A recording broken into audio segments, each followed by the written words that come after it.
নমস্কার, কেমন আছেন সবাই? আশা করি সকলেই ভালো আছেন। আজকে বুধবার, সকাল এখন এই 10টা মতো বাজে।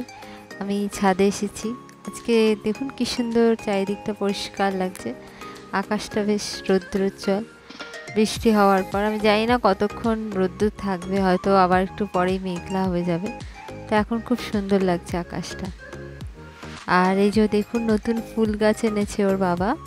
এটা জবা ফুল, কি 8টা লহরি না কি যেন বলে, সেই রকম আর কি, অনেকগুলো কুড়িয়ালা। আর এটা হচ্ছে পঞ্চমুখী জবা, হ্যাঁ অষ্টমুখী জবা, পঞ্চমুখী জবা। এগুলো এখনো টবে ট্রান্সফার করতে পারেনি, টাইম পাচ্ছে না। আর এই হচ্ছে আমাদের পদ্ম গাছ, দেখুন কতগুলো কুড়ি এসেছে, প্রায় 6-7টা কুড়ি এসেছে। এই গাছটা এত পদ্ম হচ্ছে বলার মতো নয়, অনেক। বাকি আরও 2টো গামলা আছে, ওগুলোতে এখনও পদ্ম আসেনি। আর আমি এখন নিচে চলে এসেছি। আজকে মেয়ের স্কুলে আলু পেঁয়াজ এগুলো নিয়ে যেতে হবে, মানে স্কুল থেকে কোনো একটি সংস্থাকে দেয়। তো প্রত্যেকবার প্লাস্টিকেই দিই, তো আবার এইবার ভাবলাম একটু প্লাস্টিকের দেবো, তাই জন্য একটু বাটিটা একটু সুন্দর করে ডিজাইন করে নিচ্ছি। অ্যাক্রিলিক কালার ইয়েলোটা ইউজ করছি, ভেবেছিলাম অরেঞ্জটাও করব, কিন্তু ওটা আর ভাল লাগছিল না। তারপর এই যে দেখুন, আমি আর্টিফিশিয়াল প্লান্ট বসিয়ে দেখলাম, ওটাও ভাল লাগছে খুব। আর এবার আলু পেঁয়াজটা ভরে প্যাকিং করে আটকে দেবো সুন্দর করে। আর এটা করতে করতেই পার্সেল চলে এসছে, তো পার্সেল নিতে চলে গেছি। আর মেয়েকেও খাইয়ে দিয়েছি, মেয়ে এখন বেরিয়ে যাবে। পার্সেলটা রিসিভ করে নিলাম। ভদ্রলোক বলেন কি আপনার ব্যাগে নাকি হবে না। এই ছোটো পার্সেল আবার ছোটো ব্যাগে না হওয়ার কি মানে, বেশ সুন্দরভাবেই হয়ে গেছে। আসলে একটু খাটতে চায় না, ভাবে সবসময় মানে এত পার্সেল আসবে 14বার করে তো নিচে যাওয়া যায় না। হ্যাঁ, বড় পার্সেল হলে নিচে যায়, ছোটোগুলো এখান থেকেই নিয়ে নিই। তো এখন বাবুকে আনতে যাব, তো বাবুকে নিয়ে চলে এসেছি। আর সাথে করে 2 প্যাকেট চা পাতাও নিয়ে এসেছি। আজকে সকালে চা বানাতে গিয়ে দেখি চায়ের তো কৌটো ফাঁকা, কালকেই ধুয়ে রেখেছিলাম। তো আমার মনেই ছিল না যে চা পাতাটা আনতে ওর বাবাকে বলবো, তাহলে ওর বাবা নিয়ে আসতে পারত। তো যাই হোক, আমি এখন চা পাতাটা ঢেলে নিচ্ছি আর চা খেয়ে রান্নাঘরে ঢুকবো। ও মা, তার মধ্যে দেখি আবার বেল বাজলো, আবার পার্সেল এসছে, তো আবার পার্সেল আনতে দেবো। তো চা পাতাটা আগে দিয়ে নিই, চা পাতাটা দিয়ে চাটা ফুটবে, তখন পার্সেলটা আমার আনা হয়ে যাবে।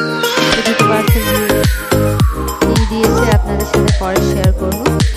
আর চাটা খেয়ে আপনাদের সাথে এবার আরেকটা পার্সেল শেয়ার করবো। নতুন একটা রাখির জন্য আমি একটা ড্রেস অর্ডার করেছিলাম, রাখি পারপাসে ইউজ করা যাবে। ড্রেসটার কালারটা এত সুন্দর লেগেছে পিকচারে, এর জন্য আমি অর্ডার করেছিলাম। কুর্তিটা আর কি, ড্রেস না, এটা হচ্ছে কুর্তি।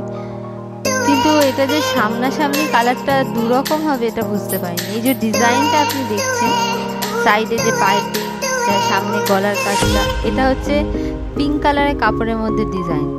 আর বাকি পুরো কুর্তিটা রেড কালার, কিন্তু ছবিতে আপনারা বুঝতে পারছেন কিনা জানি না, কিন্তু এখানে 2 রকম কালারের কাপড়ের ডিজাইন। যাই হোক, ওভারঅল কুর্তিটা খুবই সুন্দর। আমি শর্ট ভিডিওতে পুরো ডিটেলস দিয়ে দিচ্ছি, আপনি ওখানে দেখে নেবেন। মানে প্রোডাক্ট কোড, প্রাইস সব মেনশন করা আছে। তো এবার আমি চলে যাবো রান্নাঘরে রান্না করতে। ডাল সেদ্ধ আগে বসিয়ে দিয়েছিলাম, যখন ভিডিওটা করছিলাম অনেকটাই সেদ্ধ হয়ে আসছে। আর সাথে ডালের পাশে এবার মাছটাও ভালো করে দিয়েছিলাম।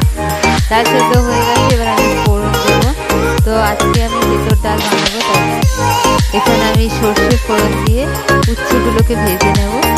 উচ্ছেগুলোকে খুব একটা বেশি কড়া করে ভাজবো না, হালকা করে ভাজবো, কারণ বেশি কড়া হয়ে গেলে না তেঁতু তেঁতু লাগে বেশি, তো আর খেতে ভালো লাগে না।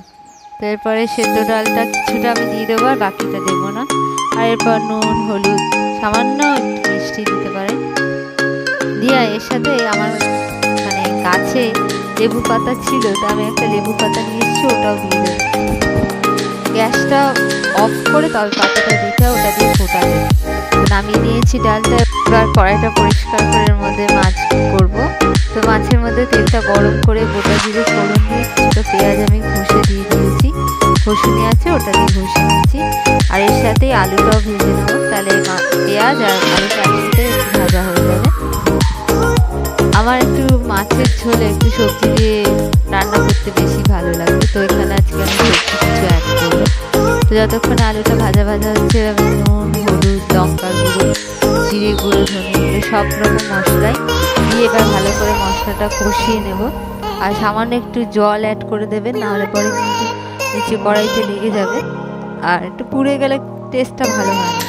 তো রান্নাটা হতে হতে এগুলো অ্যাড করবো। যখন মশলা থেকে একটু তেলটা ছেড়ে আসবে তখন আমি সবজি অ্যাড করব। এখানে সবজির মধ্যে আমি